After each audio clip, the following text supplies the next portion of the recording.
میرے کزن عباس نے بتایا کہ اسی ٹائم میرا جو سارا دماغ تھا وہ اس طرح تھا کہ جیسے اس لڑکی کے کنٹرول میں ہے.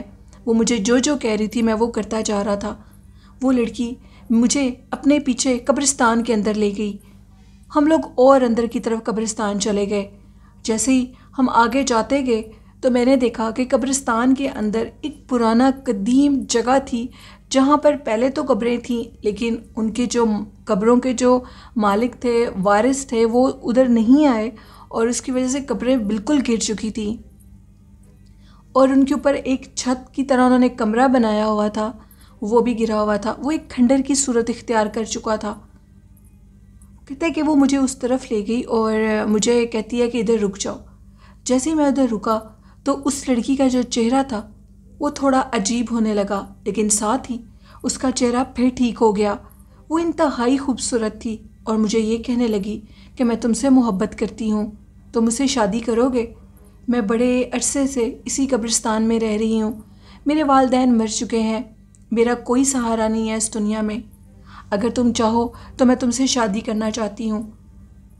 عباس کہتا ہے کہ میرا دماغ اس ٹائم بالکل معاف ہو چکا تھا اور میں نے یہ سوچا کہ مجھے اس لڑکی سے شادی کر لینی چاہیے. لیکن اس لڑکی نے ایک شرط رکھی کہ تم یہ بات کسی کو نہیں بتاؤ گے، تم روز ادھر آیا کرو گے اور ہم اسی کمرے میں اکٹھے رہا کریں گے. میرے کزن کو بھی وہ بہت اچھی لگی اور اس نے اس سے شادی کا فیصلہ کر لیا. اپنے گھر میں کسی کو کچھ نہیں بتایا. کہتے ہیں کہ انہوں نے شادی کر لی اور شادی کے بعد اب وہ زیادہ جو ٹائم تھا قبرستان میں گزارتا تھا اس لیے کہ وہ اسی روم میں جا کر سونا چاہتا تھا جہاں پر پہلی دفعہ وہ اس کو ملی تھی. گھر والوں کو کافی عجیب لگتا تھا کہ آخر عباس اتنا مصروف کدھر ہوتا ہے. وہ گھر والوں کو بالکل ٹائم نہیں دے رہا تھا.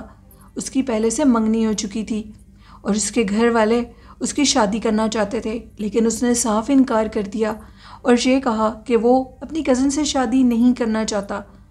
وہ جس کو پسند کرے گا اسی سے شادی کرے گا اور ابھی میرا ایسا کوئی ارادہ نہیں ہے، یہ میرے کزن نے کہا. خیر وہ سارا دن قبرستان میں پاگلوں کی طرح رہتا تھا. دن کے ٹائم کچھ پتہ نہیں لگتا تھا کہ وہ کدھر جاتا ہے. کسی کے تو مائنڈ میں بھی یہ چیز نہیں تھی کہ وہ اس کمرے میں جاتا ہوگا. وہ ایک خالی کمرہ تھا جس میں ایک چرپائی بچھی ہوئی تھی. خیر وقت گزرتا جا رہا تھا. عباس کی دماغی اور جسمانی حالت کافی عجیب ہوتی جا رہی تھی. وہ بات بات پر لڑتا تھا. اس کا جسم اس قدر کمزور ہو چکا تھا کہ وہ ہڈیوں کا ڈھانچہ لگنے لگا. بالآخر وہ اتنا بیمار ہوا کہ چلنے پھرنے سے بھی لاغر ہو چکا تھا. اس کے گھر والوں نے اس سے پوچھا کہ آخر تمہیں کیا ہوا ہے، لیکن وہ کسی کو کچھ نہیں بتا رہا تھا. اس کی ایسی حالت دیکھ کر اس کے گھر والوں نے کسی اللہ والے کو بلایا. اللہ والوں نے جب اس کو دیکھا تو ایک نظر میں ہی پہچان گئے اور یہ کہنے لگے کہ یہ کسی بری پچھل پیری چڑیل کے زیر سایہ ہے جو کہ اس کو اپنے سائے میں کر چکی ہے. مشکل ہے کہ وہ اس کی اب جان چھوڑے. خیر پہلے تو کسی نے ان باتوں پہ یقین نہیں کیا. اس کی حالت زیادہ جب خراب ہونے لگی تو دوبارہ انہیں اللہ والوں کو بلایا گیا. انہوں نے عباس کے بتانے سے پہلے ساری بات خود بتا دی اور یہ کہا کہ اسی قبرستان میں ایک پچھل پیری چڑیل کا بسیرا ہے جو کہ قبرستان کے اندر موجود پرانی قبروں کے کھنڈر میں رہتی ہے. اس نے اس لڑکے کو دیکھ لیا ہے اور اپنے کنٹرول میں کر لیا ہے. ناممکن ہے کہ اب یہ بچ سکے کیونکہ اس نے اس کے اندر کے سارے اعضاء کھا لیے ہیں، ختم کر دیے ہیں. اب یہ زندہ نہیں رہ سکتا، یہ چند ہی دنوں کا مہمان ہے. اسی طرح ہوا اور میرے کزن عباس کی کچھ دنوں کے اندر ہی ڈیتھ ہو گئی. میرے گھر والے اور میرے کزن کے گھر والے جو کہ عباس کے گھر والے تھے وہ اس قدر ڈرے کہ انہوں نے یہ کام ہی چھوڑ دیا اور یہ کہا کہ ہم اس کام کو اب کنٹینیو اور نہیں کر سکتے. میرے کزن عباس کی جو بہنیں تھیں وہ ساری پڑھی ہوئی تھیں، وہ ساری میرڈ تھیں، شادی شدہ تھیں. انہوں نے اپنے پیرنٹس سے یہ کہا کہ آپ کو یہ کام اب چھوڑ دینا چاہیے، ہمارے بھائی کی زندگی خراب ہو چکی ہے. ایک پچھل پیری چڑیل نے عباس کو برے طریقے سے متاثر کر دیا.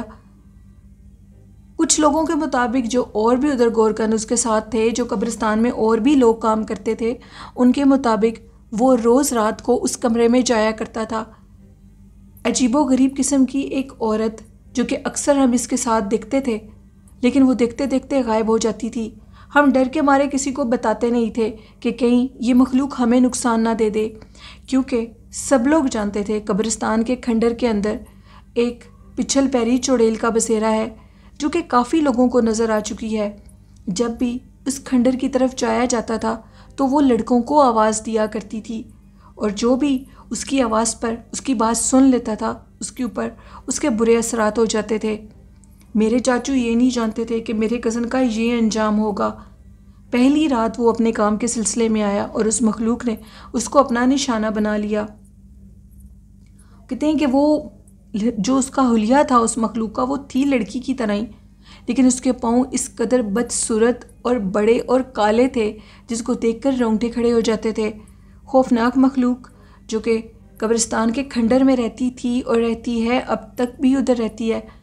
اب ہم نے اس کام کو چھوڑ دیا ہے اور ہم لوگوں کے اور بھی ریلیٹیو ادھر رہتے ہیں، قبرستان کے قریب ہی جو گھر بنے ہوئے ہیں ادھر رہتے ہیں وہ بتاتے ہیں کہ اس مخلوق کا رات کے ٹائم ابھی بھی ادھر سے گزر ہوتا ہے۔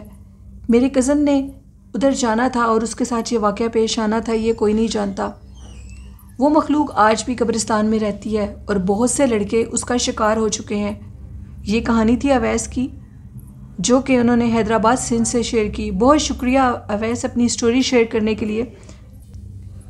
یہ تھیں آج کی خوفناک کہانیاں۔ لسنرز کیسی لگیں آپ کو؟ اپنا فیڈ بیک ضرور دیجیے گا، اور آپ بھی اپنی خوفناک کہانیاں شیئر کر سکتے ہیں ڈسکرپشن باکس میں میری ای میل آئی ڈی اور فیس بک آئی ڈی پر، اور کمنٹ باکس میں بھی۔ اپنے والدین سے بہت محبت کریں، ان کو ٹائم دیں، ان کی خدمت کریں، قرآن پاک، نماز اور درود شریف کو اپنی زندگی کا حصہ بنا لیں، ہمیشہ باوضو رہیں، تو انشاءاللہ کامیابیاں آپ کے قدم ضرور چومیں گی۔ اپنی ہوسٹ نیلم یاسین کو اجازت دیجیے، دعاؤں میں یاد رکھیے گا۔ اللہ حافظ، اللہ نگہبان۔